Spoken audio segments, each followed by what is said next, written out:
बिस्मिल्लाहिर्रहमानिर्रहीम। मेरा नाम है अफ़ान त्रिमज़ी और आप देख रहे हैं अफ़ी टीवी।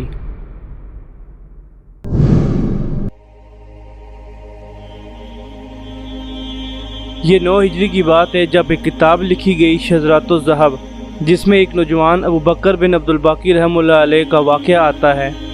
आज की इस वीडियो में हम आपको वो सच्चा और ईमान अफरोज़ वाक़या बताएंगे। पर आगे बढ़ने से पहले आपसे गुजारिश है कि अगर अभी तक आपने हमारे चैनल को सब्सक्राइब नहीं किया तो वीडियो को लाइक और चैनल को सब्सक्राइब करके हमारी हौसला अफजाई कर दें, ताकि इस तरह की इंफॉर्मेटिव और इस्लामिक वीडियोज़ आपको सबसे पहले देखने को मिलती रहें। नाज़रीन कराम, वाक़या कुछ यूँ है कि अबू बकर बिन अब्दुल बाकी एक गरीब नौजवान थे जो अपनी ज़िंदगी की गुज़र बसर बहुत मुश्किल से कर रहे थे। एक रोज़ काबतुल्लाह से उनको बुलावा आया और वो हज करने के लिए काबतुल्लाह की तरफ आज़म सफ़र हो गए। हज जैसे अजीम फ़रीज़ा को अदा करने के बाद उन्होंने कुछ दिन वहाँ ही क़याम किया, जिसके दौरान उनका राशन मतलब खाने पीने का सामान ख़त्म हो गया, जिसकी वजह से वो शदीद भूखो प्यास में मुब्तला हो गए।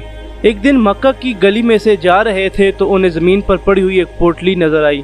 भूख और प्यास की शिद्दत की वजह से उन्होंने सोचा कि शायद इसमें कोई खाने पीने का सामान हो। अबू बकर बिन अब्दुल बाकी ने वो पोटली उठाई और घर ले आए। घर आकर जब वो पोटली खोली तो देखा कि उसमें एक ऐसा हार मौजूद है जो उन्होंने आज तक कभी नहीं देखा था। वो एक नहायत ही कीमती और मुनफरिद हार था। वो बहुत हैरान हुए कि ये हार किसका होगा। बिलाखिर वो बाहर निकले तो देखा कि एक बुजुर्ग हाथ में 500 दिनार लेकर एक ऐलान कर रहे थे कि मेरे घर वालों का हार गुम हो गया है, जिस किसी को मिला हो मुझे वापस कर दे और मुझसे 500 दिनार ले ले।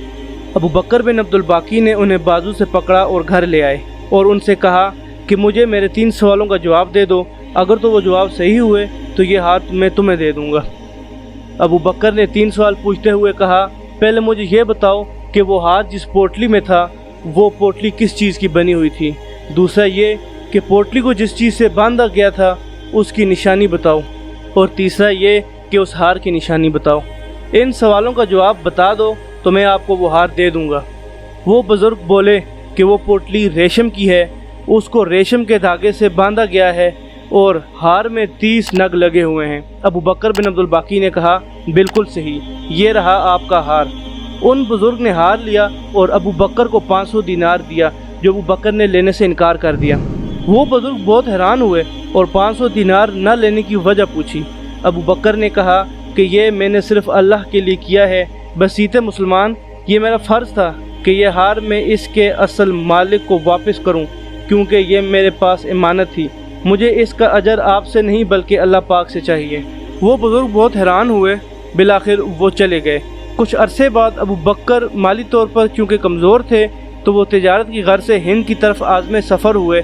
सफ़र के दौरान उनकी कश्ती तूफ़ान की ज़द में आने की वजह से टूट फूट का शिकार हो गई, जिसकी वजह से कुछ लोग डूब गए, कुछ लोग तैरने में कामयाब हो गए। जबकि अबू बकर बिन अब्दुल बाकी ने लकड़ी के एक फट्टे को पकड़ लिया जो उन्हें समुंदर के किनारे पर ले आया। किताब शज़रातुज़ ज़हब में दर्ज है कि वो एक जजीरा था जहाँ मुसलमान लोग आबाद थे और एक मस्जिद भी थी। वो मस्जिद गए और शुक्राने के नफल अदा किए और बैठकर कुरान पाक की तिलावत शुरू कर दी। आप लिखते हैं कि जब मैं कुरान की तिलावत कर रहा था तो एक शख्स मेरे पास आया और कहने लगा कि आप तो बहुत अच्छा कुरान पाक पढ़ रहे हैं। हमारे इस पूरे जजीरे में कोई ऐसा शख्स नहीं जो इतना प्यारा कुरान पाक पढ़ सके। अलगर्ज़ उसने इल्तमास की कि मैं उसके बच्चों को भी इसी तरह कुरान पाक की तालीम दूं और तलावत सिखाऊं। आहिस्ता आहिस्ता ये बात मशहूर हुई तो लोगों ने भी अपने बच्चों को उनकी खिदमत में पेश किया कि अबू बकर बिन अब्दुल बाकी उन्हें कुरान पाक की तालीम सिखाएं, और यूँ अबू बकर वहाँ उस जजीरे में उस मस्जिद में इमाम मुकर्रर हो गए। कुछ अरसे बाद अबू बकर कहने लगे, मुझे अब वापस जाना है अपने घर की तरफ और अपनी तिजारत की तरफ।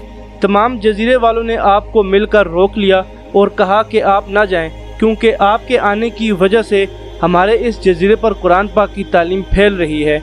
आपको देखकर और आपकी बातें सुनकर हमें बहुत कुछ सीखने को मिल रहा है। अगर आप ज़रूरियात ज़िंदगी की वजह से जा रहे हैं तो हम आपको रिहाइश देते हैं और आपकी शादी भी करवाते हैं और आपका एक मुआवजा भी मुकर्रर करते हैं।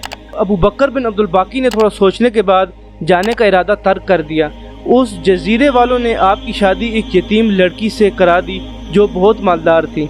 अबू बकर बिन अब्दुल बाकी निकाह के बाद पहली रात को अपनी बीवी के पास गए और उसे देखा جب اس کے گلے پہ نظر پڑی تو حیران ہو گئے یہ دیکھ کر کہ جو ہار انہیں مکہ کی گلیوں میں ملا تھا وہ اس لڑکی نے اپنے گلے میں پہنا ہوا تھا۔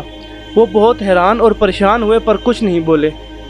کچھ عرصے بعد جب لوگوں نے ان سے پوچھا کہ سب صحیح ہے، آپ کو کسی چیز کی ضرورت یا کوئی مسئلہ تو نہیں ہے، تو ابو بکر بن عبد الباقی نے کہا کہ الحمدللہ سب ٹھیک ہے، پر ایک چیز ہے جو میرے دماغ میں ہے اور مجھے اس کا جواب ابھی تک نہیں ملا۔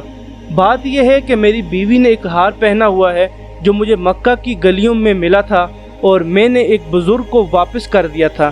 میں نے ابھی تک اپنی بیوی سے نہیں پوچھا اس ڈر کی وجہ سے کہ کہیں وہ مجھے لالچی نہ سمجھے۔